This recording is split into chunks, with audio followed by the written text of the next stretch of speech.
And we are officially live. We're reacting to, man, oh man, some big wins for some SEC teams in week 2. And there's one team that didn't have a very good loss. We're going to talk all about it. Locked On SEC Squad Reaction Show starts now. You're talking ball with the SEC Squad.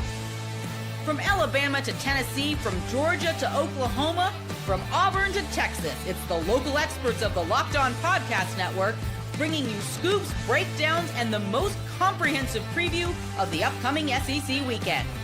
It's the SEC Squad, and we have a seat for you. Hurt feelings and thin skin are prohibited. Squad up, you're part of the SEC Squad.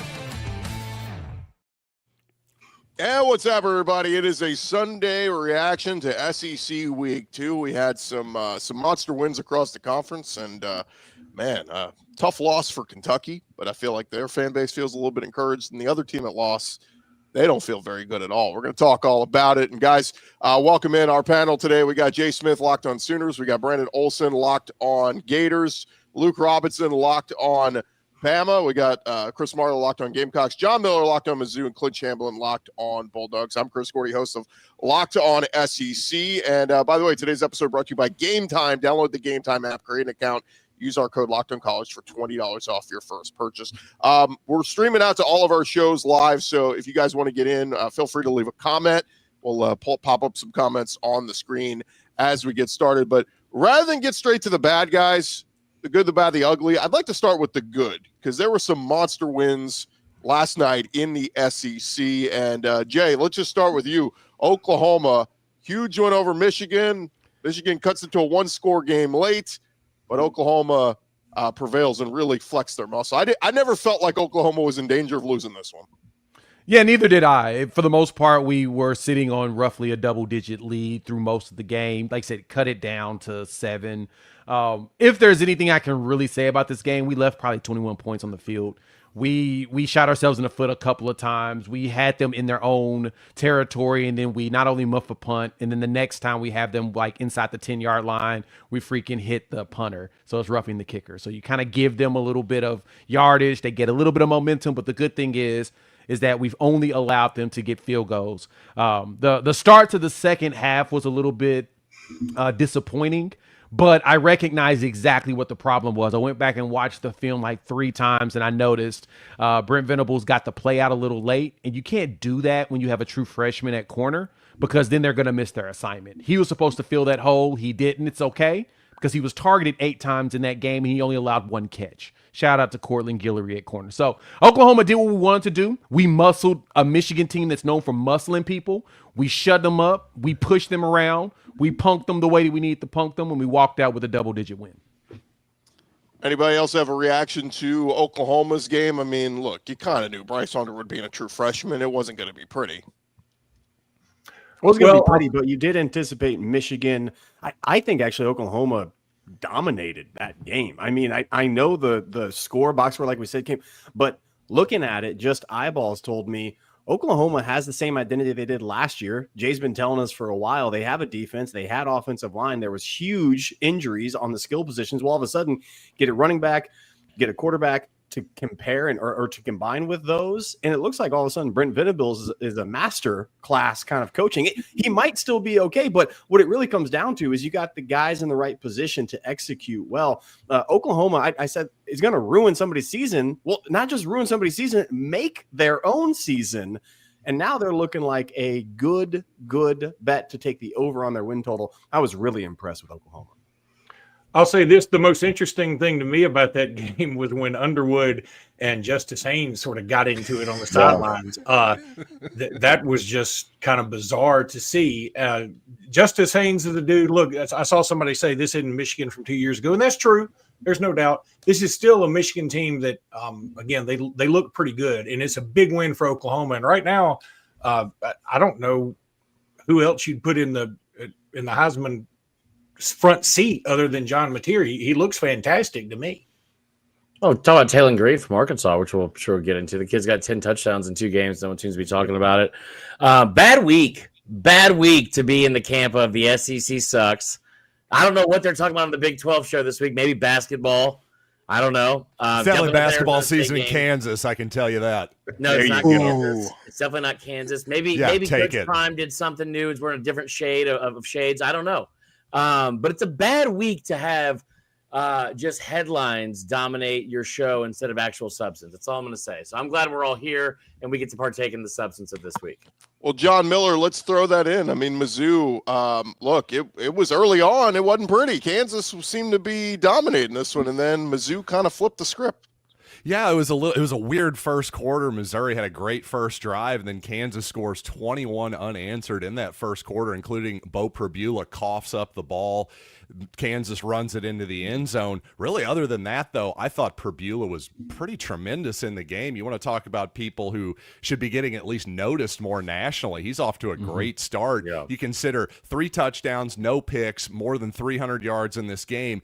Missouri basically spotted, they were like, hey, 15-point lead, go out there and win it, kid, and your second start in the SEC. I mean, that's tough, man. That's a tough position. I was duly impressed. Other big wins for the conference last night, and you guys jump in, talk about any of them. I mean, Mississippi State against Arizona State was about that was as fun of a game to watch. Sun Devils came back. I mean, it looked like they were going to win it. They get down to the goal line. Mississippi State stands firm, first down, second down, third down, holds them to a field goal, and then Brennan Thompson just gets loose. The cowbells, look, I've had a few people say, why is that legal still, the cowbells in the stadium? But a few people I've talked to have said that was the loudest they have heard that stadium ever. Yeah. What that way. Arizona State in? I was at the because I was at the Oklahoma-Michigan game. I didn't get to really watch this one, so I got up really early to go back and rewatch because I was like, wait, they were tied at one point. Actually, they were down at one point, and Mississippi State came back and won. Saw that Brennan Thompson catch, and I was like, shout out former Sooner / Longhorn. Look at him go.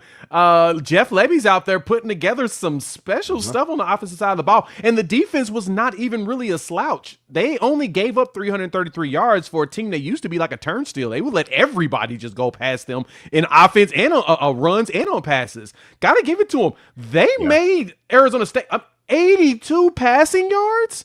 Now, I get it that Arizona State was able to run down their throat for the most part, but shoot, you only give up 82 passing yards? I'm impressed they were able to do that. Yes, that was the biggest thing to me. And I think what's really wild, back to what we've all said before, the SEC hate has to stop at some point. Mississippi State, it won't. I know it won't. We're talking about Kentucky and Mississippi State being the bottom feeders of our conference, and all of a sudden they come out and they take it. Again, watching that game, you would have thought that Arizona State was the same playoff team from last year. That running back had a couple good runs all the way throughout, replacing a guy that's now with the Giants. I get that, but when are we going to actually state for real, instead of all the joking that's out there, that our teams are in fact better top to bottom than everybody else's, and we can go 8-9. I don't care how many games. Mississippi State put y'all on notice that you guys are the joke. I know it's on the road. I get it. It's on the road. I get it. I understand. But come on. I just saw somebody in a comment say that, hey, guys, let's calm down. The SEC ain't what it used to be. It might actually be better, guys. Vanderbilt took Virginia Tech to the freaking woodshed. Yes. They made Vanderbilt. This team is good. Who's the bad joke of a team? Kentucky played a competitive game against Ole Miss. Steven, you tell me if that was more Ole Miss or Kentucky. I'm just saying from my perspective right now, who's the easy win? It's not Mississippi State. Nope. As long as we're going to sit here and let the national media and like national media that has been under the thinly veiled guise of being journalists for however long, and then also have just become open trolls to everything, and people have eaten it up. Danny Cannell going on last night, and I know it's Danny Cannell, but this whole thing about how, hey, listen, this shows how the SEC is because Florida lost. They went 14-2 yesterday. One of the losses was to another SEC team. And the inability to just be able to even acknowledge, hey, I know I talked a lot of trash, but also here are some positive things. That is where we've got lost the actual story here. And it's very frustrating because what's his name's not wrong. Florida Phil, not wrong. The SEC hasn't been to a Natty game in 2 years. I didn't know that only making the Natty game, especially since they've done it in 16 to 17 years prior to that, I didn't know that was now all of a sudden the bar of excellence and standard for every other place in the country besides the SEC. And that's what's so weird to me, because they've gaslit the rest of the country into believing oh no, they're terrible now. They didn't even make the national title game. It's it's so weird that people are still buying into this. Let me say this, that I said that earlier, it's way too early to have a Heisman thing, but John Mateer would probably be my number one voter for voting today.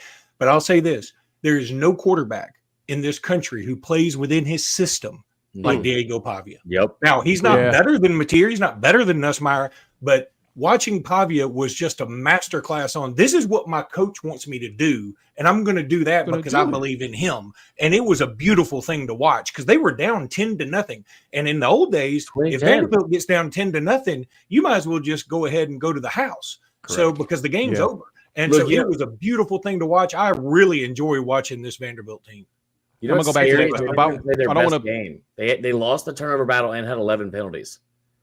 Yeah, I don't want to throw too much here on this Arizona State game, but to this point, Arizona State's number 12 in the country. Sam Levitt was a Heisman candidate. Heck, some people were voting him as their Heisman winner to start. How are you a Heisman winner against Mississippi State, 10 for 22, 1 touchdown, 2 picks, and literally 82 yards of total of passing yards? That is not even consideration of Heisman. A bad game should have been 200 yards passing. That is kind of my thing when it comes to someone that was hyped as much as Sam Levitt was, and as much as we talked about Arizona State going into this season. The SEC hate is going to have to stop now because you got Mississippi State beating the crap. Well, let me just add real quick. I was just going to add real quick. Vanderbilt, really nice win against Virginia Tech on the road. They were down 10 points and rallied to blow them out. I mean, I think they said the stat was it's the first time Vanderbilt's done that in 80 years. Been down double digits to somebody and then rolled them. But I was just going to throw out, guys, the question: does this scare you at all for the SEC that Mississippi State looks decent, Kentucky looked competent, like it could be the, what do you call it, the cannibalization? Yes, we said at the beginning of the season, right, Gordy? We that's what we were talking about. We said, how many playoff teams do we have? And we were consistently scared that we are, in fact, going to cannibalize ourselves. And I thought 4 or 5. I was with you. I thought 5 being up there. But all of a sudden now, some of the playoff teams that I thought could sneak in might not have a shot anymore. And some other SEC teams are going to sneak in doing it. It is crazy, Gordon. You're exactly right. Our fears to begin the season, I think, are being realized. Commissioner Gordon, how much of talent we have now. You know, it's really interesting because in this NIL era, it's basically the ceiling has gone down, but the floor has gone up. Yeah. So you're going to have a little bit more parity in that. And good for Jeff Levy. I mean, honestly, the Ole Miss ties in the Mississippi State program right now, it's really cool to see what's going on despite the rivalry between Ole Miss and State. Kentucky, like I said, if they just didn't have Calzone at quarterback, they'd be all right. So it's like a pizza, but harder to eat. How dare you walk in here and sit here after not covering the spread and act all nonchalant? Oh, my God. Costing me hundreds of dollars. Teams. That was funny. That is the worst bad beat I've seen in a minute. Thanks for the comment from a 9-time champion who says Luke Robinson looks like the clueless dad in a cartoon sitcom. Who told you about me? That's exactly what I am. That's my life. Hey, Steven, just to add to that Ole Miss Kentucky game, I was watching with my wife's a Kentucky grad, so we were watching with some Kentucky fans. It's funny that they came out of that game going, all right, not bad. We hung in. And Ole Miss fans were like, yeah, we're 1-0, but God, that was ugly. You know what I mean? It's like Ole Miss fans feel bad following the loss. Kentucky fans feel good following the loss. Yeah, I don't understand what people were expecting in that game. Mark Stoops is a pro at doing that and turning the beginning of the game. You have a new quarterback in there. He picked him off in the first quarter. You were down 10-0. But after that, Ole Miss outscored them 30-13 and kind of won going away towards the end of the game. It was just that first quarter. For 2 straight weeks, they've had 2 really bad first quarters. They need to clean that up before Arkansas, to be honest. Hold on. I'm going to push back on this because I'm still angry about losing my bet. And this has nothing to do with you, Steven. This is what my therapist would call projecting, but I'm still going to say it. You saying that they ran away with it. They were up 7 in the fourth quarter. Had to kick a field goal with 1:08 to go. Like that game was close. And I'll tell you what people are expecting Ole Miss to do. If you're going to compete for a national title or a playoff spot, it's to beat Kentucky. 8 other teams beat Kentucky last year. Ole Miss didn't do it. They're not a good football team. Like at some point, you expect them to go in and absolutely blister this team. Is the worst in the SEC instead of escaping with a 7-point win. And I'm not mad at you, Steven. I'm mad at Lane Kiffin. But the idea that we've built up this rivalry game now, it's always close when these throw out the record books when Ole Miss and Kentucky suit up. You're like, no. This situation, it actually is true because Lane wants to be the 1970s Oakland Raiders, and Mark Stoops wants you to be the 1970s Oakland Raiders. And if you try to play that game, he will make a rock fight happen. At the middle of the game, when Austin Simmons started taking quick hitches and doing stuff like that, all of a sudden the run game opened up.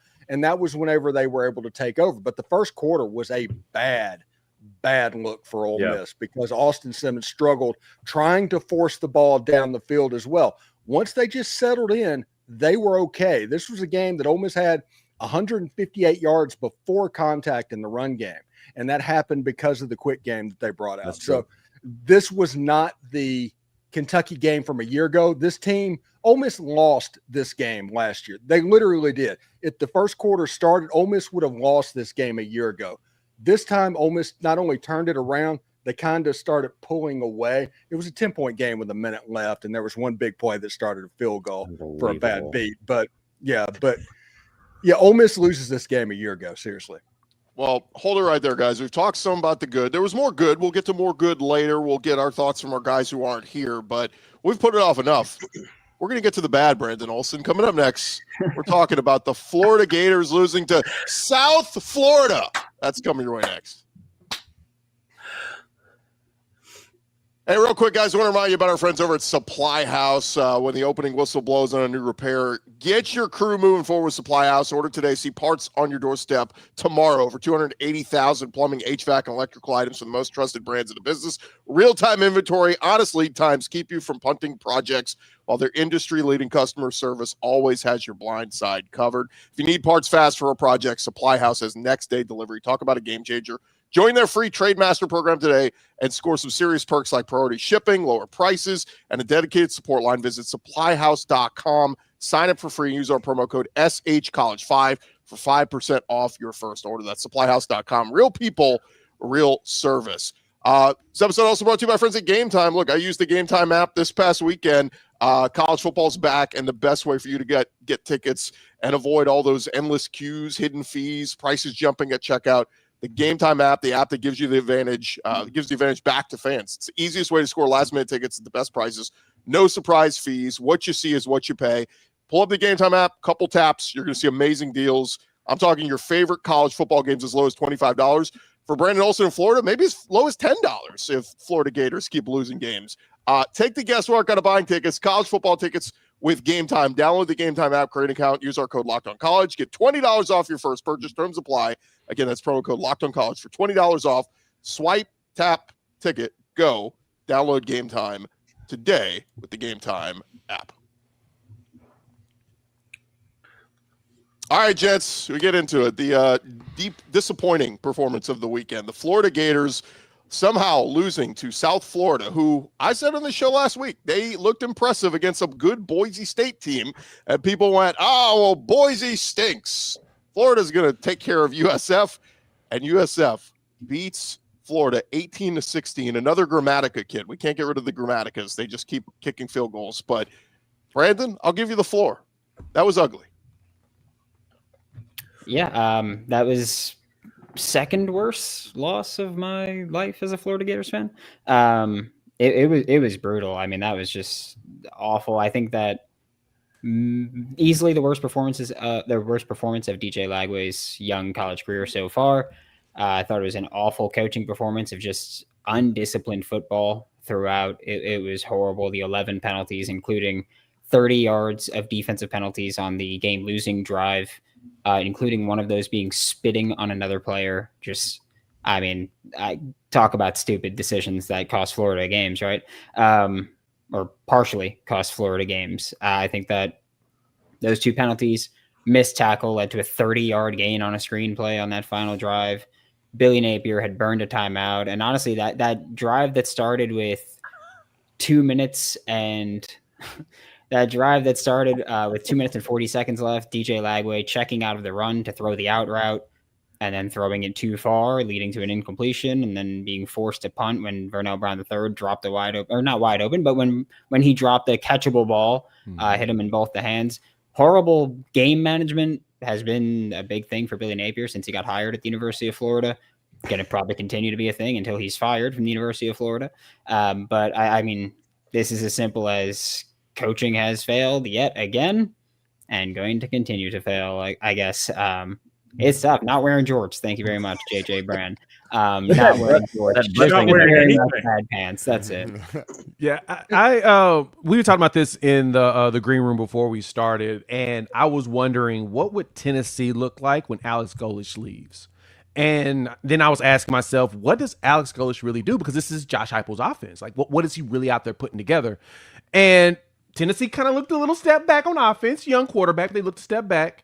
But South Florida looks like they're well coached. And it looks like they've got a dude that knows what he's doing. So it wasn't a shocker when I saw them blow out Boise State. I was like, okay, I think that they're probably giving them the work because I don't think Boise State is as good as advertised. But him being able to do that against Florida, hence he was at Tennessee, so he's seeing Billy Napier a little bit. It's like he had an understanding of what to do in order to win this game, and they looked really well coached. So I kind of got to give it to Alex in that. He may end up taking somebody's job here in the SEC at some point. So for a pretty good team, huh? Pretty good team. People have been saying it for a couple of years, right, Luke? Weird.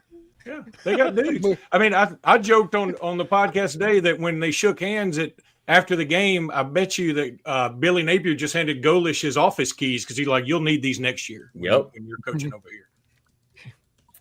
Anybody else have any thoughts on the Gators? I have a few things to say. Yeah, I'd like to go say, ahead. all you had to do was be quiet. The entire offseason, like, haven't had more than 9 wins since 2019. You knew what the schedule was. You knew what the talent was. All y'all had to do was be quiet. Couldn't do it. Could not help yourselves because you went 8-5 last season with a win in the Gasparilla Bowl, and all of a sudden it was like, no, we're making the playoff this year, dog. We're a top 15 team. You weren't. Like, listen, DJ Lagway, top 5 player in college football. You know what a top 5 player in college football does? They complete those passes when your coach tells you to do it with 2 minutes left, which is a stupid play call, but you complete those passes, and you don't lose at home to South Florida. I was told all offseason, it's which by pass? the percentage is really stupid. Well, and you guys were right. It was because yesterday he completed a ton of passes, and they were awful. This team, you told us, Brandon, was a playoff caliber roster. A playoff caliber roster. That was a lie. And this team they're now going to face 4 top 10 teams in the next 6 weeks. And I cannot wait to see how that unfolds because all y'all had to do was be quiet. All you had to do was be quiet and say, maybe we get 8 wins. We'd be so lucky with that schedule. No, couldn't do it. Is this about a question mark? That's it. That's all I'm asking is which pass. Thank you, Benny. I'll say this, though. If Florida is able to bounce back and do better in the rest of the toughest portions of the schedule, everybody's opinion will be completely different. You still got Lagway, who's still young, still learning and figuring things out. I just hope that Billy unleashes him a lot more. I don't want him to be held back like quote-unquote Arch Manning was in the first week of the season. Please unleash the kid and let him just chunk the ball down the field. Give us a lot more of that. But Jay, I don't. DJ Lagway needs to just DJ Lagway needs to play better. Like this. Agree. Head coach and quarterback are going to get the praise when you win. They're also going to get the blame when you lose. But like DJ Lagway played off. Like I kept asking Marler which pass he was talking about. Complete with 2 minutes left.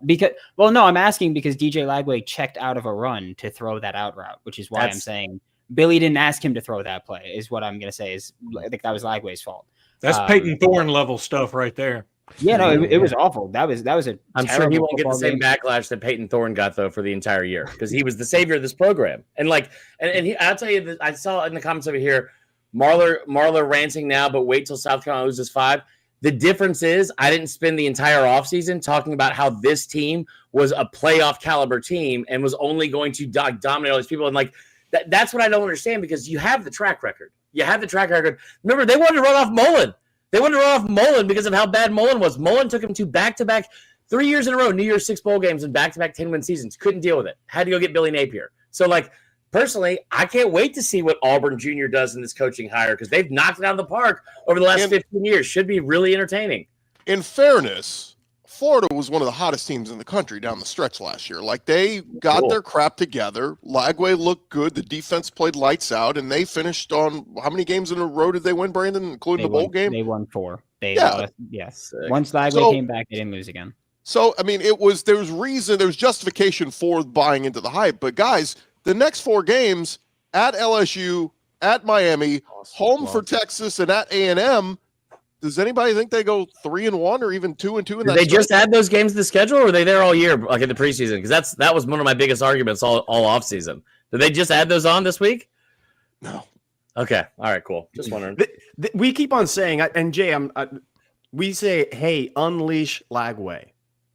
When can we just maybe say that Lagway isn't good quarterback? And we want to say unleash. And we could get video of other quarterbacks on a knee throwing 60 yards down the field and hitting the top of a roof of a dome and saying, look how talented they are.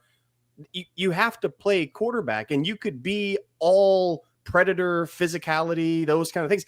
At the end of the day, you might not just be good at anything. And he showed me yesterday, he's not good at decision-making. He's not even on the read option, on the RPOs. It's not there for him. And so we can say unleash him, and maybe we unleash him and it's worse, as odd as that can be.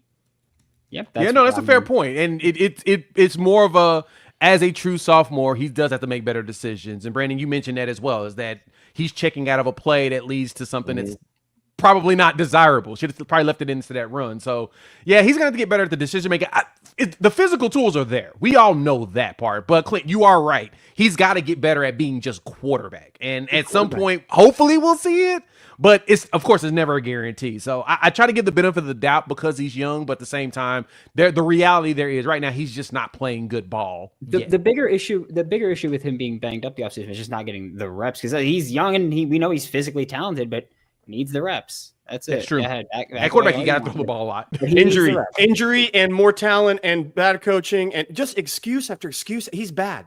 What is an excuse? He's banged up. Doesn't get reps. No. I'm saying that he needs reps to be better, and he didn't get those reps. He's not great right now. I spent all offseason saying that he needs reps to be better because he was good for a freshman. Year. He was good for a freshman, but he wasn't good overall. Was what I said. That they played unsustainable football last year because it was either the run game or DJ Lagway connecting on deep shots, and outside of that, they were going 3 and out. And so DJ Lagway needs to develop and needs to improve, and he needs to develop an underneath game. And instead, what he did against South Florida was when they took away the deep ball and gave him the underneath, he tried to take off running multiple times. He got sacked twice against Long Island because he tried running and ran into sacks. He needs to get better. It's a simple thing. He's still at the point that he's seeing stuff for the first time. He's still at the point where he can get fooled. Yeah. These are all these young quarterbacks are doing that. Yeah. Yeah. Brandon, since this is an overreaction show, it is just week 2. But if you could have any coach this offseason, who would you want to replace Napier if he does get fired? Nick Saban. I feel like it's not going to be. I feel like it's a win. I don't know who it's not going to be Lane. I can tell you that. I know that's going to be Florida. I've already seen the edits coming out from Florida Gators fans about Lane Kiffin in there. It's that time of year again. Yeah, you lose a game and Lane's in the hoodie. You said are you saying they wouldn't hire Lane, or Lane wouldn't leave Ole Miss for Florida? I'm saying that Lane's not going to be the coach I name as the one I wanted. He also wasn't the coach I was naming last year as the one that I wanted. Or not that I was naming people that I wanted last year, but I don't think Lane would be the guy that I'm talking about. Golesh was on my list last year. Matt Campbell was on my list, although I don't think Florida's a spot for him that he's actually going to wind up at. I think Florida's in a very tough spot that I spoke about last year when we were talking about potentially firing Billy Napier. I don't know what the right mix is when every Florida Gators fan goes, well, I want a proven guy, but I don't want to break the bank, but I don't want to get a group of 5 guy, a proven winner at the group of 5 level. It's like you set all these parameters, and the real answer is there's not going to be a guy that fits every piece of criteria that Florida fans are looking for. I don't know who it's going to be. I think that the most likely option would probably end up being a G5 guy that they call up again, or a current Power 4 coordinator that they give a head coaching job, whether he had that experience already or that would be the first time that he would get it. UNLV off to a nice start. Maybe Dan Mullen run it back. Hire Alex Golesh. Do it. Is there a world where we see DJ Lagway being the player and the coach, much like a 1920s baseball team? Because I've heard more like a Bill Russell with the Celtics. Well, I mean, I hear all the argument of not firing Billy Napier is, well, then you lose DJ Lagway, and yeah. I never got that one, but that's what we're still getting there even after that performance. And I hate to go to convince him to stay. well. All right, fellas, let's pause it there. When we return, we will hear from some of our cohorts who are not here to get their thoughts on the other SEC games. And we got to talk about it. Bama back. They look pretty good. Georgia, we'll talk on some of the other teams that played this weekend. Coming up next. Hey, quick question for all you college football fans out there. If you go back in time and sit front row at your school's biggest rivalry game, what hat would you be wearing? Yes, I said hat. For us, it would be the game. There aren't just hats. They're the same vintage style hats fans wore back in the 80s and 90s, and they still go for the same price they did back then. When you use our code LOCKEDON, you will get your vintage hat for $16.99. All you got to do is head to thegamecaps.com. That's THEGAME caps.com.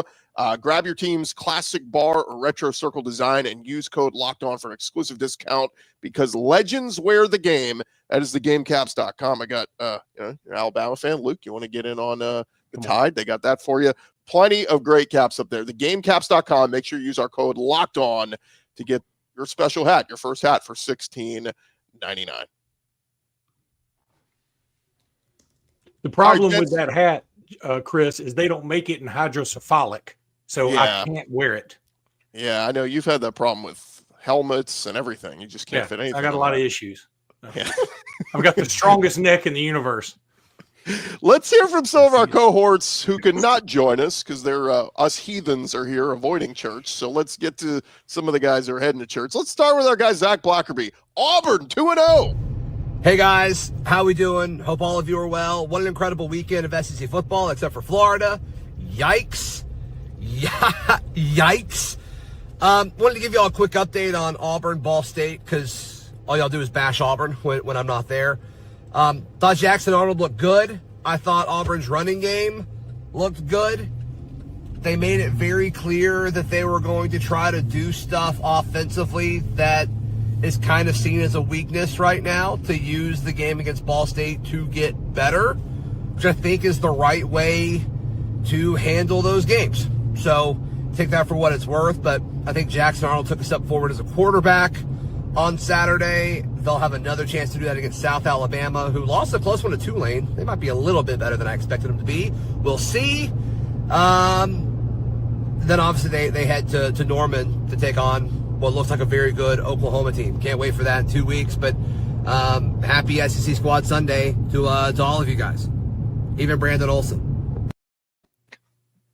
So there we go. Zach sending his best wishes. I was thinking about this last night, though, guys, of the teams in the SEC that are 2-0. Like, where would you put Auburn right now? Because it was a nice week 1 win over Baylor. I get it. Ball State's Ball State. But, like, could we call Auburn one of the top, 6, 7 best teams in the SEC right now?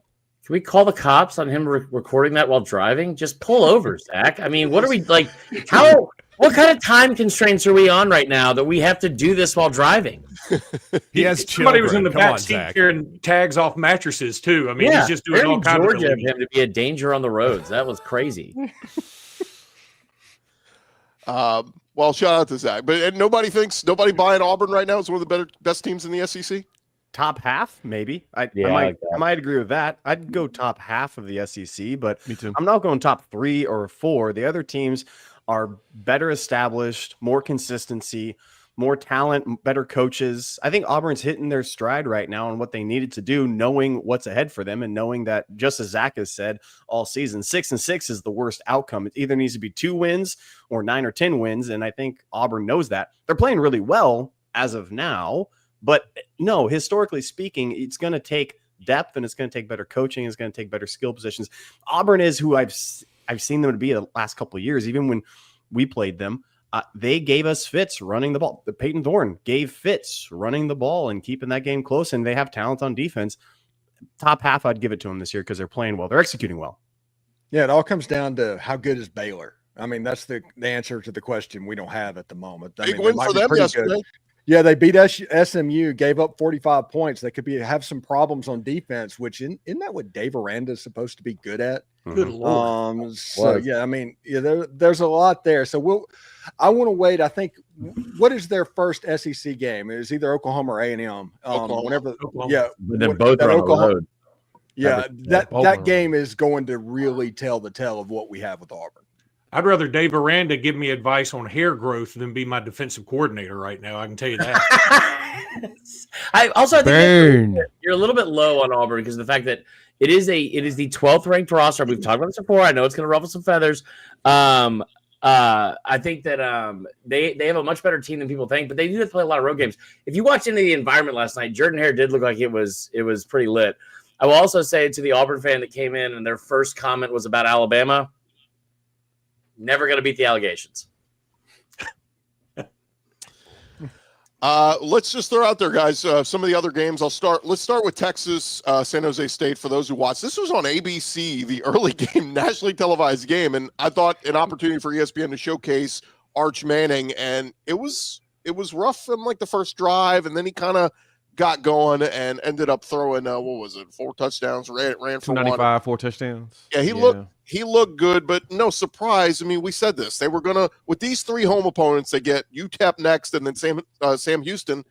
Arch is supposed to look good in these games. I mean, great. This is a good stretch for him, but like I didn't learn anything one way or the other about Arch Manning this week. We already knew he could put up numbers against these type of teams. But did he give us something? Did he really show us something? Was he good? Didn't. He's hurt. I mean, stat line. Nothing. He probably doesn't have a lot of reps from last year either. He didn't look good because he didn't have the technical ability throwing the football. That's my biggest problem. If you watch him throw, the mechanics, you watch him go through the decision making down the field to front. It doesn't look like he's processing defenses still, and it doesn't look like when he does, he has the mechanics that are supposed to be ingrained into a quarterback.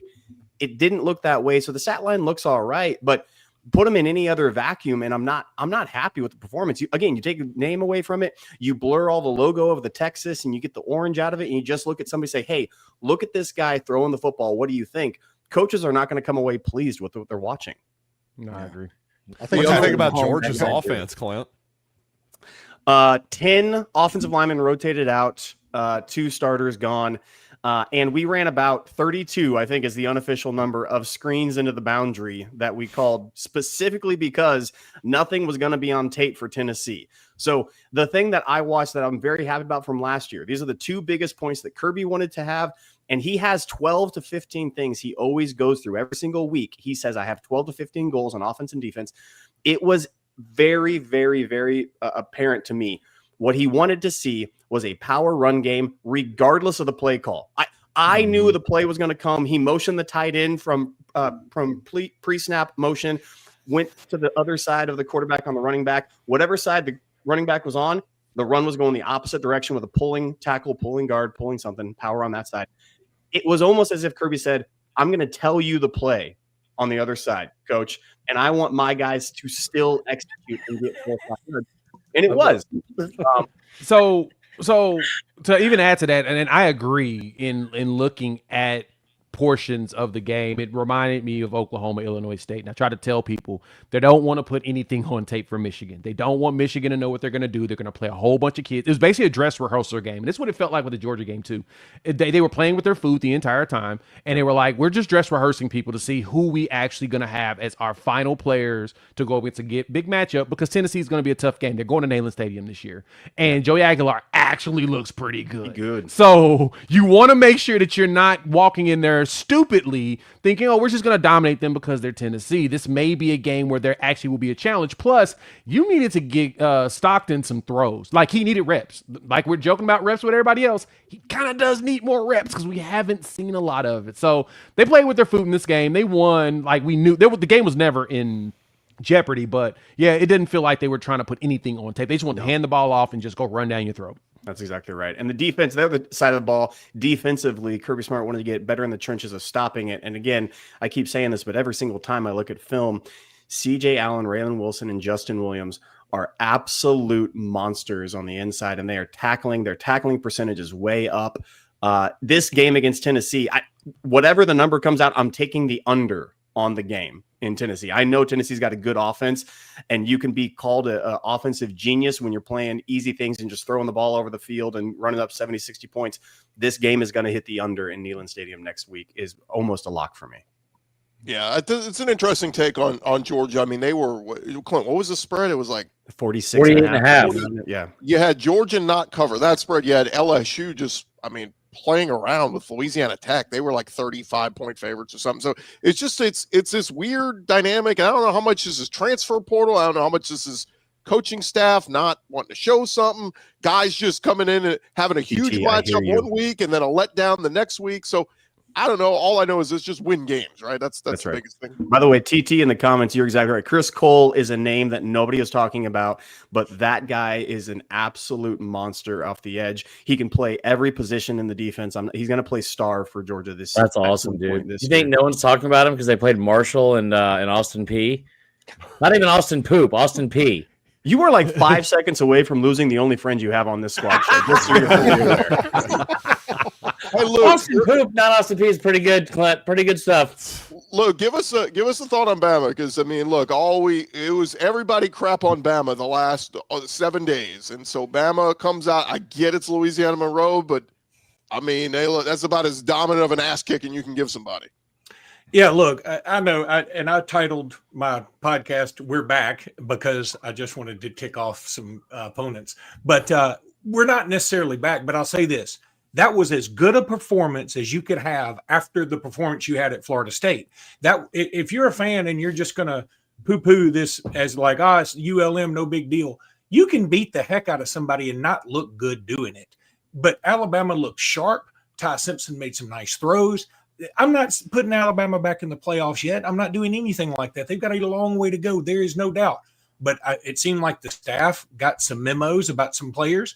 Kevin Riley got a lot of play, and he looked good. He had burst that the other backs don't have. Defensively, hey, look, they only crossed the 50-yard line twice in the whole game, did ULM. I don't care who you're playing. That's pretty doggone good. And they got a shutout, and they put up 73 points. A.K. Deere did something nice at the end. And I'm going to tell y'all something. I've got 4 children. I've been to 3 World's Fairs, and I've been the groom in 2 marriages. And I've never seen anything as pretty as Keelan Russell throwing an American football. I don't want to be hyperbolic. I'm just saying it was gorgeous. It was tear-inducing. Now, I love Ty Simpson. I hope he keeps doing well and keeps improving. I really want him to. But Keelan Russell looks like a dude for the future. Very excited about him. There were a lot of young guys. Lots Brooks played well. Jeremy Bernard, you know what? Jeremy Bernard is what we've been wanting Ryan Williams to be. That's one thing that people need to come to grips with. Jeremy Bernard's a leader. Again, I'm prefacing all this by saying I know it was ULM. I know they're not very good. I understand all that. But given that I was in Tallahassee and we look like warmed crap, and then we come out and play like this, that is at least encouraging. I'm not saying they're going to make the playoffs. I want to say that again because somebody will put this on a short and say Luke Robinson said Alabama's winning the national championship. I'm doing it. I'm not doing that. I'm just saying that we got better, and now let's move on to Wisconsin and get better again. Absolutely no chance you only have 4 kids, but the rest of that was beautiful. So I appreciate that. Marler, give me a quick thought, because I was in bed and South Carolina finally came out of the weather delay, but I was looking at the numbers and I was like, wait, Lenoris isn't doing much. It was all special teams. Yeah. Are they going to keep kicking to Vakari Swing? Because this dude's a stud. I mean, if this game was 3 years ago, you would look at it and say, like, this is a perfect – I love this team win under Beamer, like in his first or second year as a head coach here. They scored in every phase of the game, right? They had a defensive score for a touchdown on a fumble return. They had 2 punt returns for a touchdown. That gives Vakari Swing 3 on the year. You talked to the coaches in the offseason. Everything they kept saying was that, like playmaker was the word that kept coming out of multiple coaches' mouths, and that is obviously shown true with him, what he's done in the return game. Lenoris didn't look great. That's not the concern. I think he'll be fine. I think one concern that you, at this point, you have to say is the injuries piled up very, very badly. And it was in a lot of key people. Josiah Thompson going out at left tackle. It's not like that offensive line's been good, but the attrition of the secondary is very concerning. And I just think the way they started so slow, if they play like that against Vanderbilt, they're going to lose. And I'm not saying that that's my final prediction for that game, but if they play like that against Vanderbilt, they will lose that football game. So lots of cleanup. I don't think it's on Lenoris, but not being able to run the football effectively still is a concern.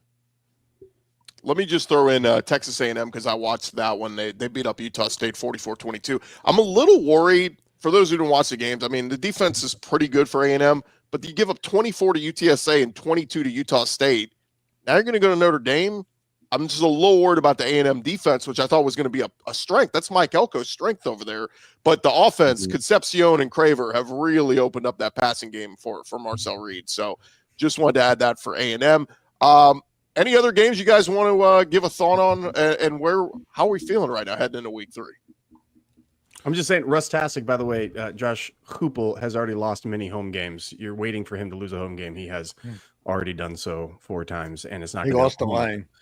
So just saying, they scored first in that game 5 straight years, 4 under Heupel. It's my most fascinating betting thing with Tennessee because they score first in a lot of their games. They want to get out to a fast start, and they have been able to do so amongst everyone.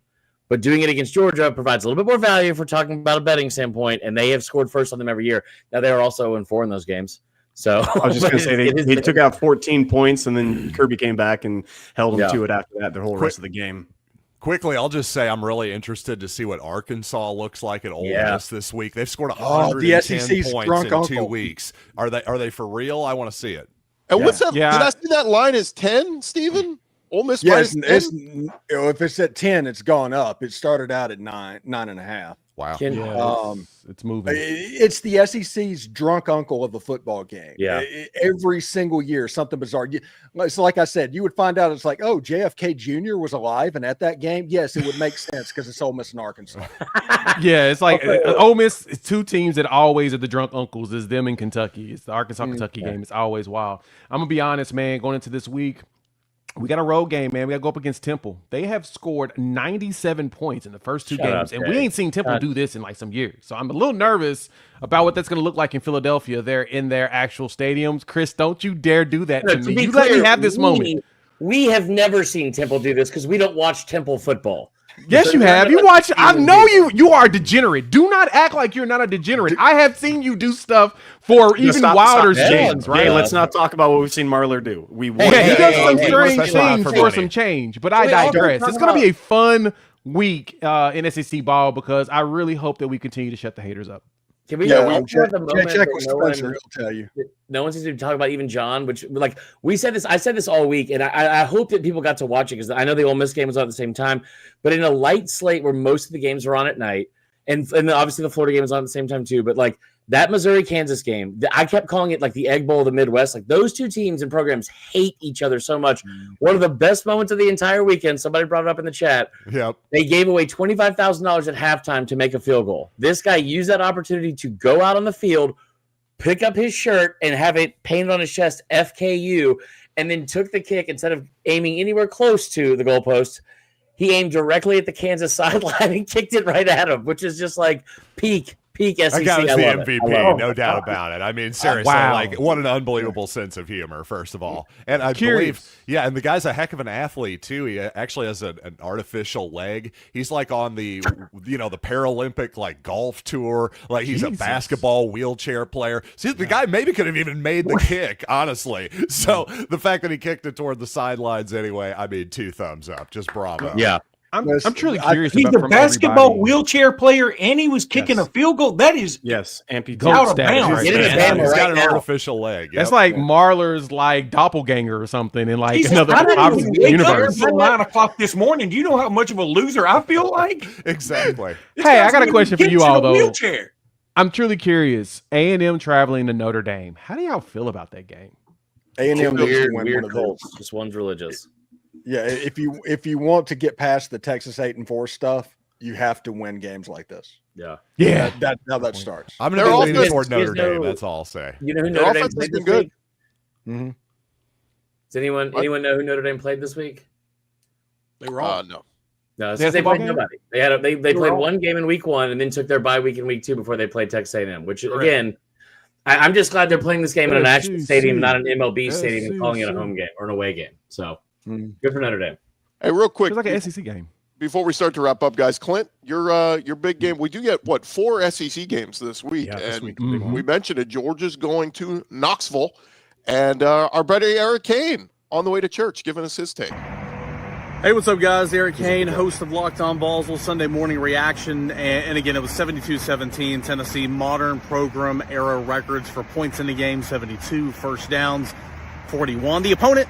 it was ETSU. That's what you're supposed to do against an FCS opponent. Now, Georgia, meanwhile, kind of played with their food a little bit against Austin Peay. But obviously, everybody is looking forward to the game here. College Game Day is going to be here in Knoxville next week, Tennessee and Georgia.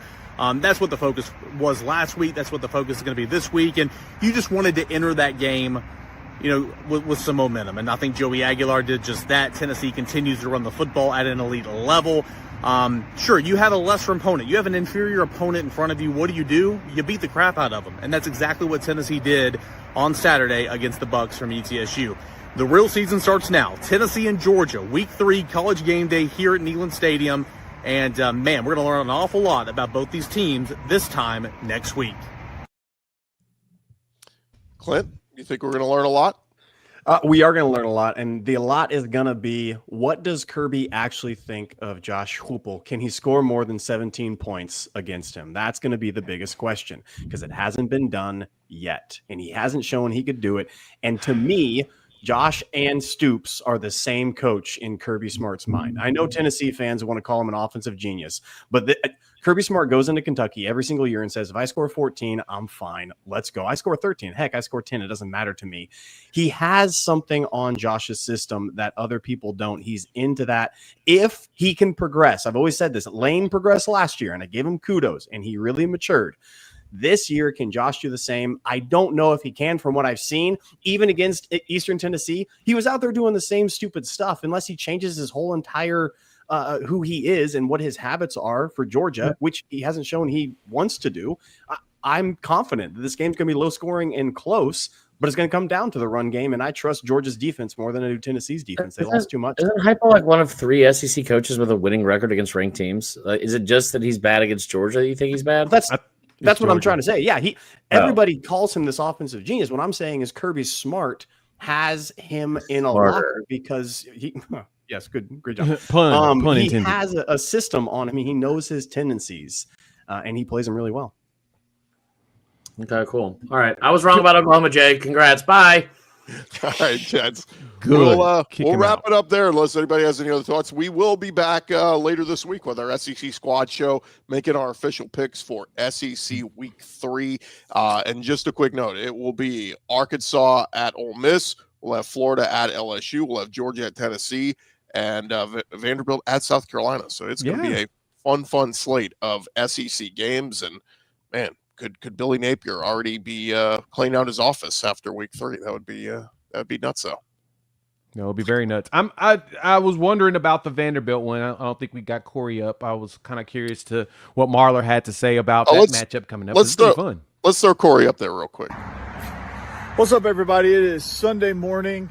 Just initial reaction after waking up, after watching that game against Virginia Tech. Man, it's just impressive how Clark Lee, coming out of halftime, down 10, backs against the wall, on the ropes. Virginia Tech's getting ready to deliver the knockout blow, and they come out and just absolutely dominate the line of scrimmage and make Virginia Tech quit. That is the biggest takeaway for me, is that they just took control of the line of scrimmage in that game after such a bad start, made Virginia Tech quit, and just not only erased the deficit, but erased any doubt that this team isn't for real. So that's my initial thoughts. I'm going to have more this week as leading up to the matchup with South Carolina, and we'll talk about it soon. Anchor down. There's Corey Olson. Some would say a Will Muschamp brother, perhaps. Yeah. Corey Burton, right? Vandy Musclefield. He's right. Corey Olson. Who's Corey Olson? I was going to say my brother. It's a guy I know, and I read Brandon Nay's name. And they really did make Virginia Tech quit, though. I think that's funny. They rage quitted in the second half. That is like the funniest thing in the world to me, because I've heard a lot about Drones. A lot of people are very high on him, and I don't think he's a bad quarterback. I think he's solid enough for Virginia Tech going through the ACC this year, especially with the way Clemson is playing. But they really did make them rage quit in the second half. That is a very bad look on their part. Yeah, after seeing Vandy games for my whole life and everything, that's normally what teams did. Vandy goes up to Blacksburg, and in the third quarter, it gets sideways on them so bad, and it turns into a 52-10 game. We've all seen that Vandy game. Vandy doing that to Virginia Tech on their home field. Home field. Oh my goodness, man. This is a different Vanderbilt. Clarkley hiring Jerry Kill to take over the offense just changed everything. Yeah, look, they're undefeated right now, so we'll see if Vandy plays a factor here. Could you imagine an SEC championship game where Vandy is playing somebody? That would be nuts. Vanderbilt, Missouri, black and gold. Let's go. Somebody said I've been too nice today. I'm going to head out here on this one. MIZFKU. See you guys later. Nice. All right. Thanks, John. Marley, you have a final thought? We're wrapping up here. Well, Jay told me to come back because we're talking about South Carolina. We were talking Vanderbilt, South Carolina. That was like the whole thing. As soon as you jumped out, I'm like, dude, this is what we were going to. Why did you wait 54 minutes to talk about my team then? Because it's like next week. That's why. Well, that's fine. That's a very fair and logical point, so I shouldn't have said anything. It's okay. No, dude, I'm concerned. I think the issue is you start again the injuries. You already had Kilgore and you had Collier in your secondary, two of your best players out for this game. Hopefully they'll be back. But then, I mean, last night was so ugly for so many reasons because you had the weather delay for 2.5 hours, and then you start afterwards, and it's like, man, you just want to get this game over with. And then you get Cisse, Swain, Anderson, Holman, Brady Hunt, Josiah Thompson. Every single one of those players left. Most of those players are on defense. And Vicari Swain just so happens to be the guy that has 3 punt returns for a touchdown on the season. So I don't know how bad the injuries are. Beamer will come out later today and talk about it in the teleconference, but it's just like, I mean, it's scary because this Vandy team went out yesterday down 20-10 and then allowed 21 total yards in the second half and outscored them. I think it was like what, 34-10 or 34-0 or something? 34-0 in the second half. Like that to close the game was crazy. So a lot of absurd.